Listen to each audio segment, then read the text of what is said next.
Hey everybody, welcome back. Today we are just going to continue after we made our MDM certificates. We're going to set up a simple Docker test environment for NanoMDM, KMFDDM, SCEP, and MySQL. I just have this project repo here that has all the necessary project files to get this going. And so just a quick overview. This is just like a test environment in our home lab. It's not really production ready. And then the main compose file here is just going to set up Nano KMFDDM, which is for DDM functionality, and then a simple SCEP server for enrollments and a MySQL backend for Nano MDM and KMFDDM. So we'll be following the guide here. Some prereqs to this guide, you will need Docker installed because it's all running in Docker containers from a compose file that we'll go over, but you could do these in something like Apple containers, but they don't have like a compose functionality yet. And then some other things to look at and check out are the operations guide for Nano and KMF. All right, so to get started, we're going to collect the product files here. And so we're just going to grab the URL and then go get clone dep1, and then just have to fix the URL a bit. Delete this end part off. All right, and then we should be able to cd into the nanosub docker folder, clear that out, and then first step after that is to use this little script called schemer.sh to get the MySQL schema files for the Nano and KMF backends. And it just drops them into a directory called init in the database folder. And then once the MySQL container runs for the first time, it will automatically import these schema files that we combine into one and create the database with all the tables and data. All right, so if we go into the database folder here and we chmod schemer, and then we run schemer, we can see that it reached out to get the schema files for Nano and KMF, and then it put it in a folder called init.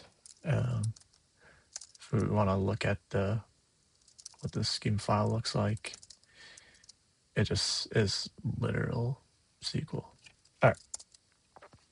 Then after that, we need to make a copy of the example environment file that I have here. So let's make a copy of EM. First we need to go back to the main directory. And now let's make a copy of this here, and then we can just edit it and then so we just have to set these up, put in parts, and I'll probably leave everything else default. Super secure, and this one I'll just put super duper secure. And just to go through this a little bit, so this these variables set the database, the MySQL container up with a database called NanoMDM _DB, and this user that we'll use later to connect so we can look at the database ourselves and expect it. And then we have the SCEP variables here, and the SCEP challenge is really the important one in here.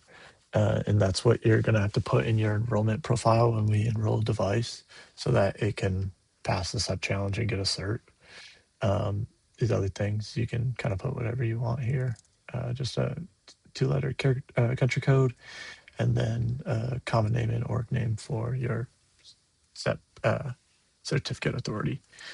And then for NanoMDM, there's a API variable because Nano is functionally just a API, and you just talk to the servers through that.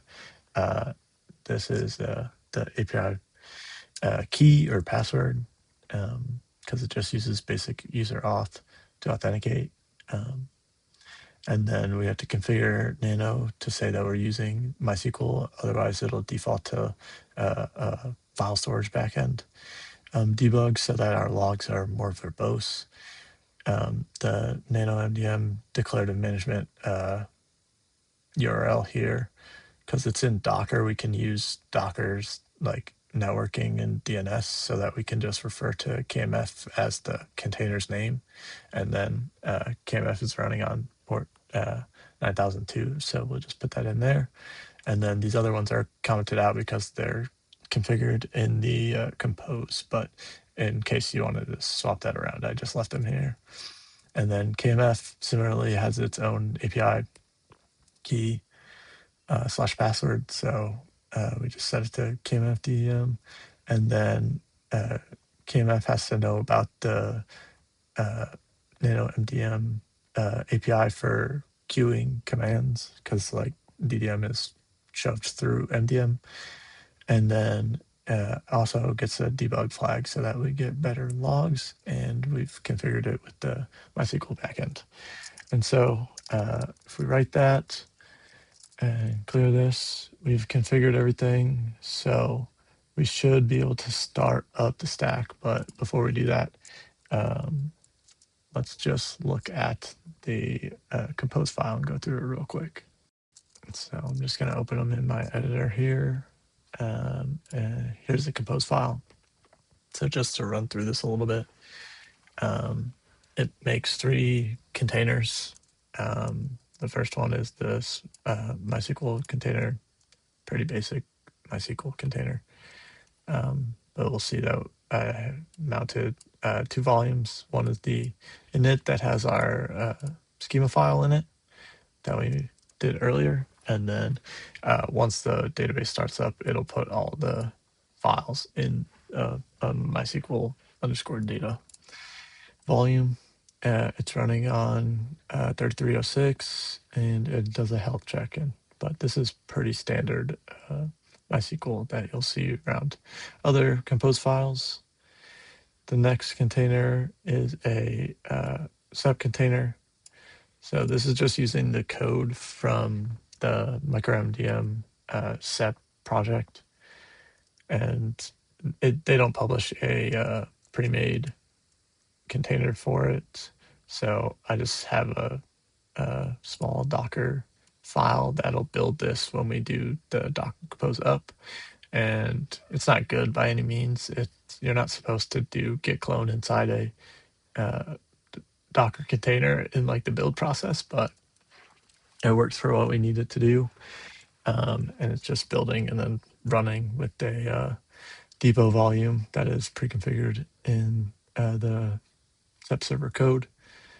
And so back in our compose, it's just running our entry point script that I wrote up that does like the init process for the CA, because you have to do this. If you were running this by hand, you'd have to run this first, configure all this stuff, and then you can start the actual SCEP server.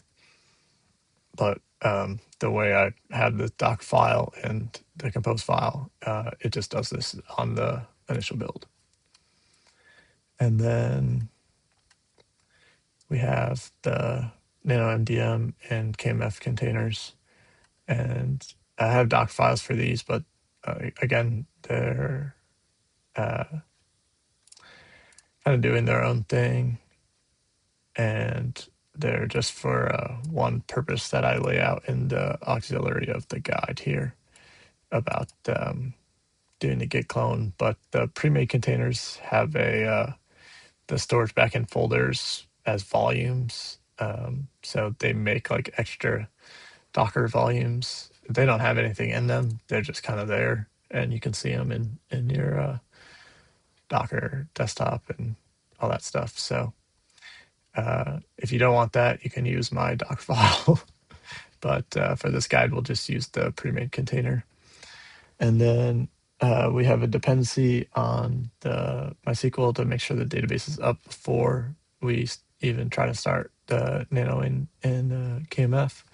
And then it's just grabbing our environment variables from our .env file. It's grabbing the SCEP, the certificate from the SCEP depot. That'll be right here. And then it's just passing through port 9000 for Nano. And then KMF is similar. Depends on MySQL as well. And it's just passing through all of our environment variables, and it's running on 9002. So with that said, let's put that down, clear this, and Docker compose up. And I would allow that. It's going to pull all the container images down, and then it's going to build the SCEP container from the Docker file that we have. And then everything started. If I spread these out a bit so that the logs space out a little bit better, you can see the container name on the side here. And so we saw like MySQL talks quite a bit at the beginning because it's building everything, and it gives you a bunch of errors. Well, not errors, but warnings about using MySQL 8 basically, but that's what Nano is compatible with. And then the set process is good, and it's listening on 8080, but that's passed through to the host as 8081. And then Nano and KMF are down here, and looks like they're all set up here, and it's all quiet. So that's just getting the environment set up and running. From this point on, you can follow the enrolling a device guide, and it'll show what the next steps are for testing and messing with MDM and DDM.